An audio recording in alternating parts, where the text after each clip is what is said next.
we've all been to this dance before and we've heard the song, and it doesn't sound any better to those of us who live there. The last realtor that I trusted sold me my home with a wilderness view in the backyard that was going to be there on a permanent basis. So what I learned from that is I don't accept anything verbally, I want it in writing.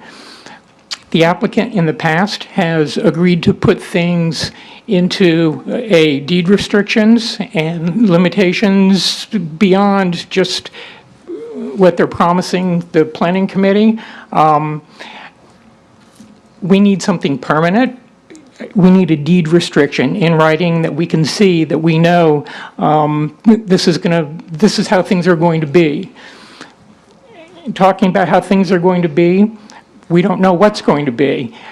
In the 16 findings there, if you read through, he's talking about doctor's offices, recruiting physicians to St. Cloud, and agreed, St. Cloud needs more physicians desperately. At the last planning committee, we started throwing in tax prep and realtors and title companies, and okay, now we had just started to get used to the idea of maybe a doctor's office, and now you're throwing in, a little strip mall in my backyard, so that, we have nothing to know exactly what he's thinking, what he's going to do. I'm here. My main concerns, really, I have two big concerns, and one of them is the traffic, because I do believe it'll bring additional traffic into our neighborhood. And the other one, at least at first, was that I didn't want any apartments or high-rise buildings there. So as far as Old Canoe Creek Road, it's become very busy. It's already busy. It's difficult even at times for us to get out of the subdivision. There are times when I've seen the traffic is backed up from Neptune to Mesa Verde. So more traffic coming in would, just be a bigger problem. Drive. And I really have nothing more to add. They've covered everything. I'm very concerned about the traffic situation. That's my number one concern. We are a cut through now, and I believe it's going to become even worse. And there's a lot of 5 and under children living in one area of Mesa Verde. I'm very concerned for those people. And these children will be riding their little tricycles and, and there is no sidewalks, and people walk their dogs. And let me see, everything is pretty much covered. I'm very opposed to this. In Pine Lake, I don't really have a whole, and we've been battling this for years now, and I know, Kolby, you're new to this particular subject, but most of you have heard this time and time again. It's been recommended to deny this request. We don't know what is going to happen with this property and what is going to go in. We've heard different things. The applicant makes us feel like, oh, well, it's either going to be a 5-story apartment building or this better option. No, it doesn't have to be either one of those. Once this property gets rezoned from residential, it's done forever. Done forever. We lose that. We lose the quiet. Put in residential homes. That's fine. Make it consistent with the surrounding area. But once it gets that designation, done. Gone. No more animals, no more, beautiful trees. The 50-foot buffer is nothing, nothing. It's not going to help with anything. The traffic, I know everybody talks about that. You cannot put a left turn lane going south on Old Canoe Creek to access the property. There's already a turn to go to Pine Lake Drive. There's a U-turn to come if you want to go down Mesa Verde. The county we're not going to be able to put in another turn lane there. That would basically be like having 3 U-turns right. Well, first of all, I did speak with the applicant, and I also spoke with many residents and that are concerned about this, and I do understand the concern. I love Pine Lake Estates. I grew up there with my grandfather.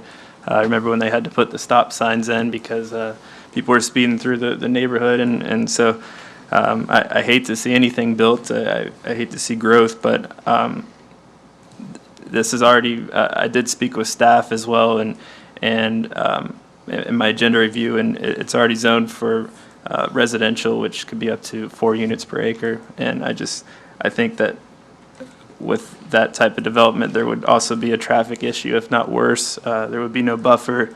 I do think the concessions that were made with the Planning Commission were very reasonable. And so I know there might be some other council discussion, but I would go ahead and put forth a motion for approval for this with the conditions that they agreed to with the I'm planning. not ready yet, but you brought up there's three different things: single family, multifamily, and professional.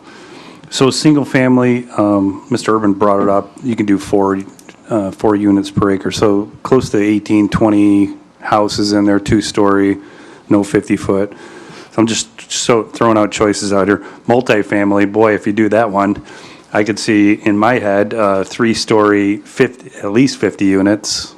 I would assume something around there. You could possibly do in that. I don't know how you're going to do it with a pipeline there, or what you're proposing.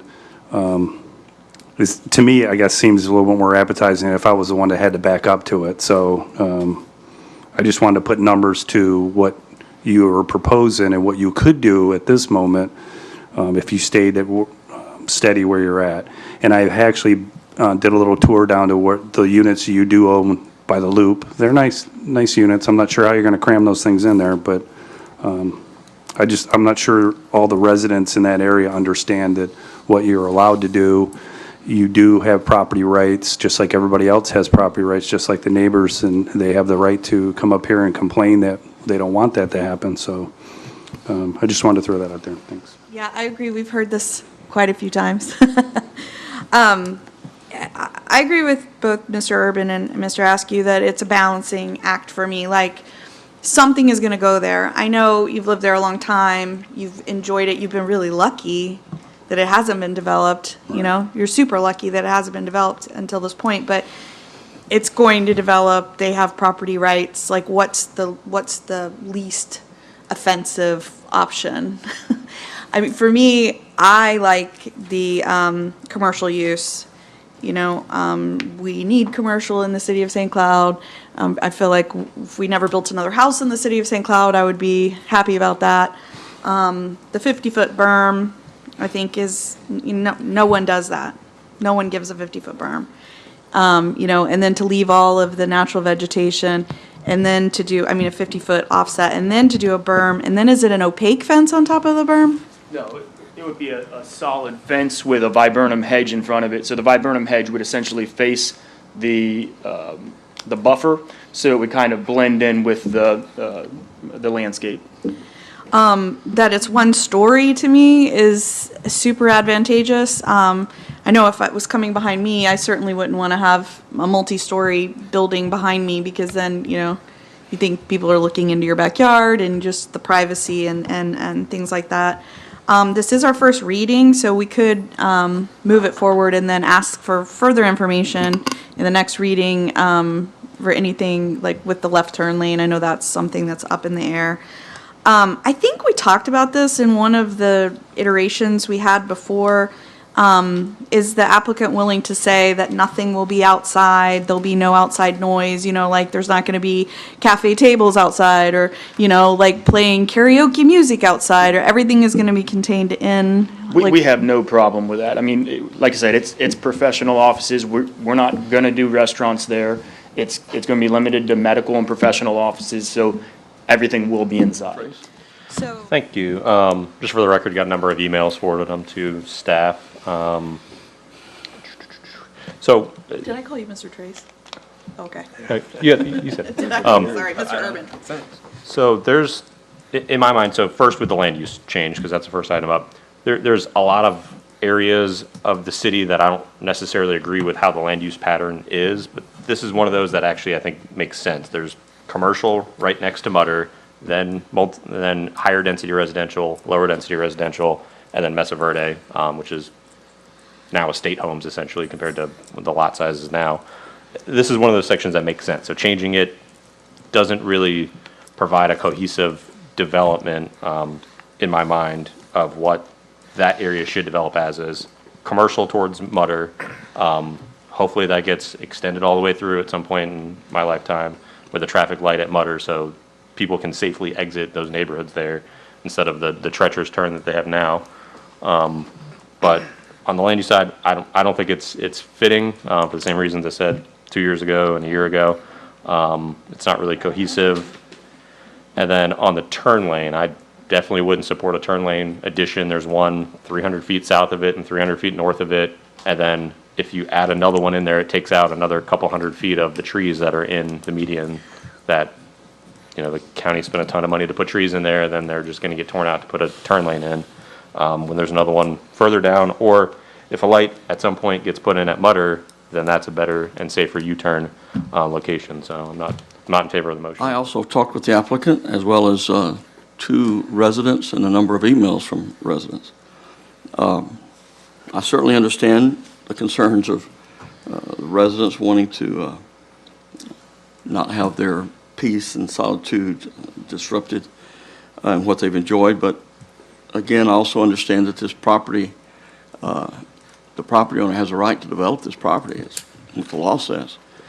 For me, the question is, what is the best use of the property?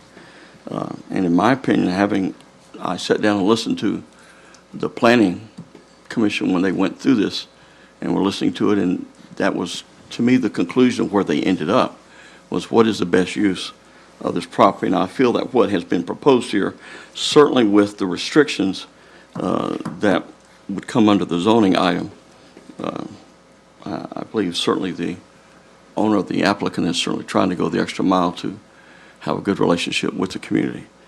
And so with that, I think we should vote. Okay, we have a motion on ordinance number 2022-07 by Councilmember Urban, a second from Councilmember Matheny. Madam Clerk, will you please call the roll. Councilmember Askew. Aye. Councilmember Trace. No? Deputy Mayor Matheny. Aye. Councilmember Urban. Aye. Mayor Blackwell. Aye. Motion carries 4-1.